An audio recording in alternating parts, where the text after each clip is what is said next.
కాపు యువకుడు Gadi Saikrishna lockup death కేసులో CI నాగరాజును కోర్టులో ప్రవేశపెట్టారు సిట్ అధికారులు. సిఐ నాగరాజు రిమాండ్ రిపోర్ట్లో సంచలన విషయాలు బయటకు వచ్చాయి. సాయికృష్ణది కస్టోడియల్ డెత్ రిమాండ్ రిపోర్ట్లో సిట్ తెలిపింది. సాయికృష్ణ లాకప్ డెత్ కేసులో సిఐ నాగరాజును కోర్టులో ప్రవేశపెట్టారు సిట్ అధికారులు. సిఐ నాగరాజు రిమాండ్ రిపోర్ట్లో సంచలన విషయాలు బయటకు వచ్చాయి. సాయికృష్ణది కస్టోడియల్ డెత్ అంటూ రిమాండ్ రిపోర్ట్లో సిట్ తెలిపింది. దీనిపై మరిన్ని అప్డేట్స్ మా ఇన్పుట్ ఎడిటర్ సతీష్ ఇస్తారు. సతీష్ చెప్పండి. సో ఇక్కడ రిమాండ్ రిపోర్ట్లో ఇది కస్టోడియల్ డెత్ అంటూ సిట్ పేర్కొంటాన్ని క్లియర్గా చూస్తూ ఉన్నాం. సో ఏంటి మీ దగ్గర ఇన్పుట్స్?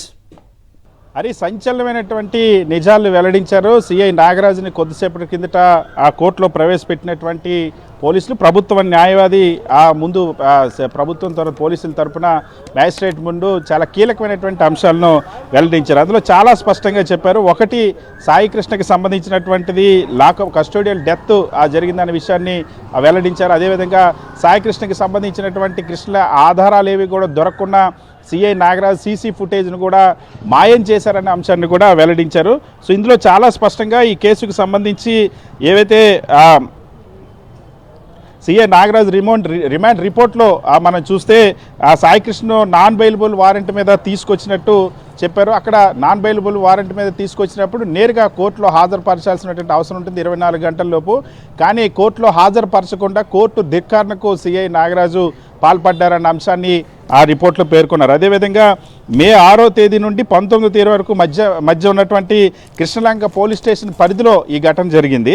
సో ఈ సంబంధించినంత వరకు సాయిలక్ష్మి ఎవరైతే సాయికృష్ణ తల్లి విజయలక్ష్మి ఇచ్చిన ఫిర్యాదు పైన విచారణ చేపట్టారు. అయితే ఆ సీసీ ఫుటేజ్ మొత్తాన్ని కూడా అక్కడ ఉద్దేశపూర్వకంగానే మాయం చేశారు సిఐ నాగరాజు అన్న విషయాన్ని కూడా రిమాండ్ రిపోర్ట్లో వెల్లడించారు. ఖచ్చితంగా సిఐ నాగరాజుని రిమాండ్ విధించి తర్వాత కస్టడీ కూడా ఇస్తే తప్ప ఈ కేసుకు సంబంధించి విచారణ ముందుకు కొనసాగించలేమన్న అంశాన్ని స్పష్టంగా ఇందులో తెలిపిన పరిస్థితి. మొత్తం 17 మంది సాక్షులను ఈ కేసుకు సంబంధించి ఇప్పటివరకు విచారించినట్టు సిట్ ఆ రిమాండ్ రిపోర్ట్లో పేర్కొంది.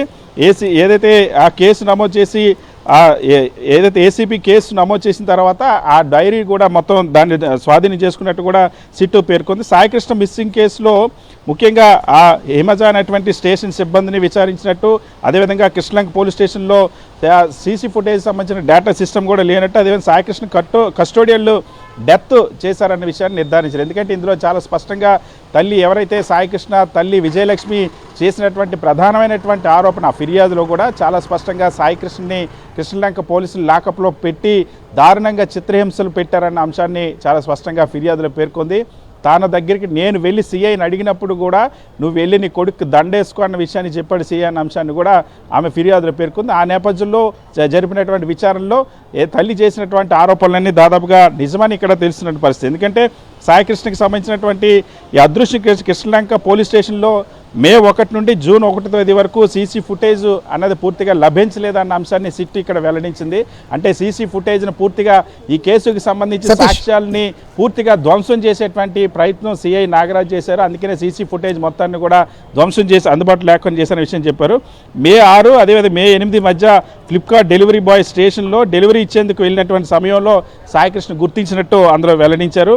మే 6వ తేదీన సాయికృష్ణను అదుపులోకి తీసుకొని టాస్క్ ఫోర్స్ పోలీసులు కృష్ణలంక సిఐ నాగరాజుకు అప్పగించినట్టు ఆ రిమాండ్ రిపోర్ట్లో ఏదైతే మొదటి నుండి టాస్క్ ఫోర్స్ పాత్రపైన అనుమానాలు ఉన్నాయో ఈ కేసుకి సంబంధించి టాస్క్ ఫోర్స్ పోలీసులే మార్కాపురం నుండి సాయికృష్ణ తీసుకొచ్చిన తర్వాత సిఐ నాగరాజుకు కృష్ణలంక సిఐ నాగరాజుకు సాయికృష్ణ అప్పగించిన పరిస్థితి. అయితే ఇందులో వాస్తవానికి టాస్క్ ఫోర్స్ పోలీసులు తీసుకొచ్చి అప్పగించిన తర్వాత 24 గంటల్లోనే, ఎందుకంటే వారెంట్కి సంబంధించి అయితే ఖచ్చితంగా కోర్టులో హాజరుపరచాల్సిన అవసరం ఉంది. కానీ ఆ కోర్టులో పరచకుండా కోర్టు ధిక్కరణ కూడా పాల్పడినట్టు స్పష్టంగా చేశారు. అయితే సీసీటీవీ ఫుటేజ్ను ఎందుకు డిలీట్ చేశామని స్పష్టంగా సిఐని ప్రశ్నించినప్పటికీ కూడా సిఐ ఎటువంటి సమాధానం చెప్పలేదు. దానికి ఆయన మౌనం దాల్చాడనే విషయాన్ని కూడా ఈ రిమాండ్ రిపోర్ట్లో సిట్ పేర్కొంది. సాయికృష్ణ తల్లి ఆరోపణలు చేసినట్టు డెడ్ బాడీ దహనం చేశారు అనేటువంటి ప్రశ్నలకు కూడా సమాధానం చెప్పలేదు. సాయికృష్ణ తల్లి ఆరోపణలపై ఇతరుల పాత్రపై కూడా దర్యాప్తు చేస్తున్నట్టు ఇందులో పేర్కొన్నారు. సో పూర్తిగా సహకరించలేదు సిఐ నాగరాజు విచారణకు అన్న అంశాన్ని కూడా వెల్లడించారు. దీంతో లోతుగా దర్యాప్తు చేయాల్సిన అవసరం ఉంది కాబట్టి కస్టడీకి ఇవ్వాలని కూడా కోరారు. సో చాలా స్పష్టంగా ఈ కేసులో ఏవైతే ఆరోపణలన్నీ ఇప్పటివరకు వినిపించాయో అవన్నీ కూడా నిజాలని సిట్టు నిర్ధారించుకుంది.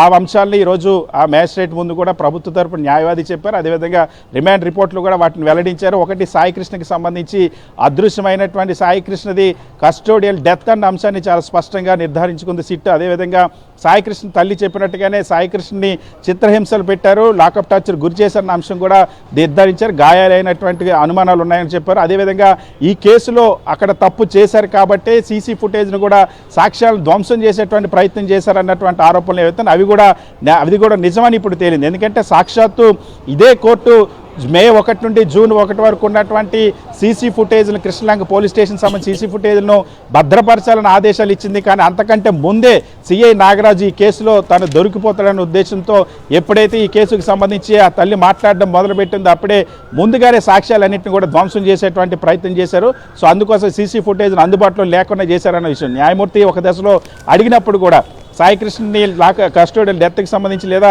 డెడ్ బాడీ మిస్సింగ్కి సంబంధించి ఏమైనా ఆధారాలు ఉన్నాయంటే దానికి ప్రభుత్వ తరపు న్యాయవాది సీసీ ఫుటేజ్ను పూర్తిగా ధ్వంసం చేశారు ఈ ఆధారాలు లేకున్న అంశాన్ని. సో ఒక ప్రీ ప్లాన్డ్గా ఏ విధంగా ఈ కేసు మొత్తాన్ని కూడా మాఫీ చేసేటువంటి ప్రయత్నం చేశారన్న అంశం చాలా స్పష్టంగా ఇందులో వెల్లడించారు. సో సిఐ నాగరాజుకి సంబంధించినటువంటి రిమాండ్ రిపోర్ట్లో ఇప్పటివరకు రాష్ట్ర ప్రజలందరూ ఎదురు చూస్తున్నటువంటి ప్రశ్నలకు సమాధానం దొరికిందని చెప్పొచ్చు.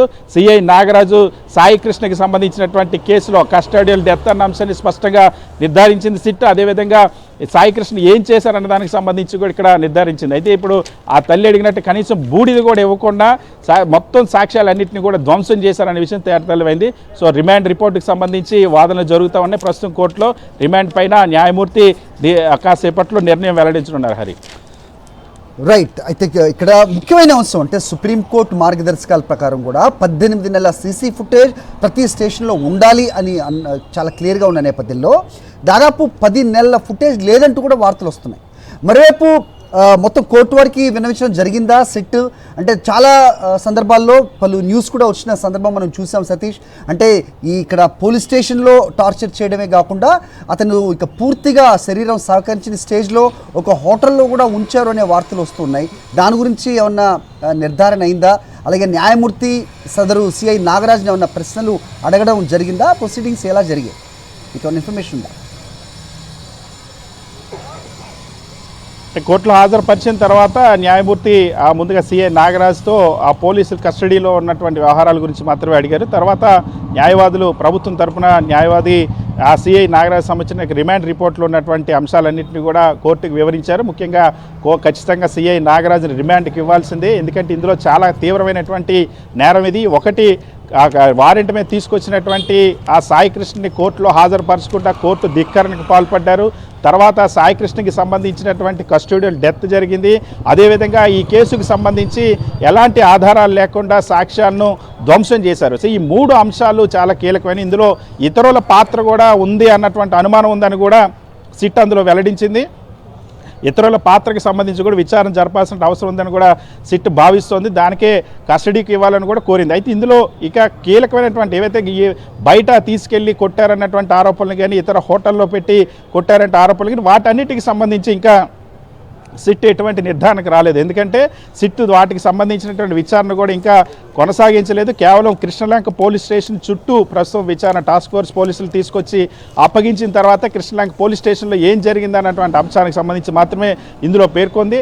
సో సాయికృష్ణకి సంబంధించి డే టు డే వచ్చినప్పటి నుండి ప్రతిరోజు ఏం జరిగిందన్న అంశానికి సంబంధించి ఇంకా సిట్ విచారణలో ఎటువంటి నివేదికలో విచారణలు ఏమి తేలనటువంటి పరిస్థితి ఇంకా దానికి సంబంధించి ఈ రిమాండ్ రిపోర్ట్లు అయితే ఇంకా పొందుపరచలేదు. సో అయితే ఇక్కడ చాలా స్పష్టంగా ఈ కేసులో సిఐ నాగరాజు ఏ విధంగా వ్యవహరించారన్నది అయితే చాలా స్పష్టంగా ఈ రిమాండ్ రిపోర్ట్లో వెల్లడైంది. ఎప్పుడైతే టాస్క్ ఫోర్స్ పోలీసులు తీసుకొచ్చిన తర్వాత కోర్టులో హాజరుపరచకుండా కోర్టు ధిక్కరణ పాల్పడడం ఒకటి, తర్వాత కస్టడీలో ఉన్నటువంటి సాయికృష్ణని టార్చర్ పెట్టి ఆ తల్లి చెప్పినట్టు చిత్రహింసలు గురి చేసి తర్వాత కస్టోడియల్ డెత్ జరిగింది. అంటే సో ఆ చిత్రహింసలకి పోలీసు కొట్టినటువంటి దెబ్బలకి అతను చనిపోయారు. ఆ తర్వాత చనిపోయిన తర్వాత కూడా మిస్సింగ్ అంటే ఇప్పటికీ కూడా సిట్ ఆ రిమాండ్ రిపోర్ట్లో సాయికృష్ణకి సంబంధించి ఇప్పటికీ అదృశ్యం ఎక్కడున్నాడో తెలియనటువంటి పరిస్థితి, ఎటువంటి గుర్తించేటువంటి అవకాశం కూడా దొరకలేదన్న అంశం. దీనికి సంబంధించి సీసీ ఫుటేజ్ మొత్తాన్ని కూడా అందుకే ధ్వంసం చేశారన్నటువంటి అంశాన్ని కూడా చాలా స్పష్టంగా పెట్టింది. సో సిఐ నాగరాజు ఈ అంశాలన్నీ ప్రశ్నించినా సరే ఎవరిని కూడా ఎన్నిసార్లు ప్రశ్నించినా సరే నోరు విప్పలేదు, ఎటువంటి సమాధానం కూడా చెప్పలేదు, విచారణకి పూర్తి సహకారం అందించలేదన్న అంశాన్ని కూడా చాలా స్పష్టంగా చెప్పారు. ఎందుకంటే సిఐ నాగరాజు ఎందుకు తీసుకొచ్చారు. ఆ వారెంట్ మీద తీసుకొచ్చిన తర్వాత ఎందుకు కోర్టులో హాజరుపరచలేదంటే సమాధానం చెప్పలేదు. లాకప్ డెత్కి సంబంధించి వివరాలు అడిగినప్పుడు సమాధానం చెప్పలేదు. టాస్క్ ఫోర్స్ పోలీసులకి ఎవరు ఆదేశించారంటే సమాధానం చెప్పలేదు.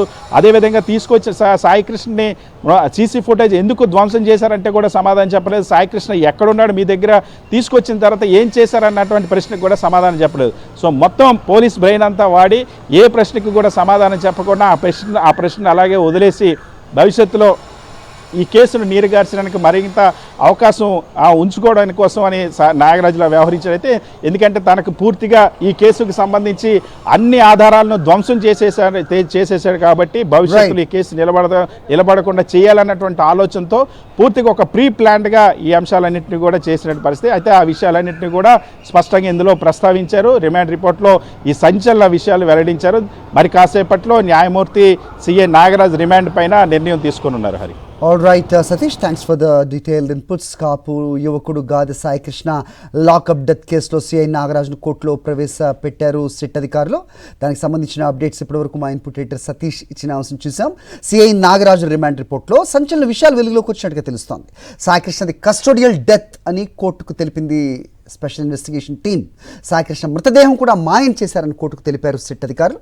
మే 6న మార్కాపురంలో సాయికృష్ణను అరెస్ట్ చేసి కృష్ణలంక పిఎస్కు తీసుకొచ్చినట్టుగా రిమాండ్ రిపోర్ట్లో ప్రస్తావించారు. 24 గంటల్లోపు సాయికృష్ణను కోర్టులో హాజరుపరచలేదని సిట్ వెల్లడించింది. కస్టడీలో సాయికృష్ణను ఒక ఎస్ఐ చూసినట్టు నిర్ధారించారు. పోలీస్ కస్టడీలో సాయికృష్ణకు తీవ్ర గాయాలు కూడా అయ్యాయి. ఇది సాధారణ మిస్సింగ్ కేసు కాదు, ఇది అక్రమ నిర్బంధం, పోలీస్ కస్టడీలో మరణం, డెడ్ బాడీ మాయం అని సిట్ బృందం కోర్టుకు వివరించింది. హైకోర్టుకు నిజాలు దాచి అత్యంత తీవ్రమైన నేరం చేశారు పోలీసులను తెలిపింది.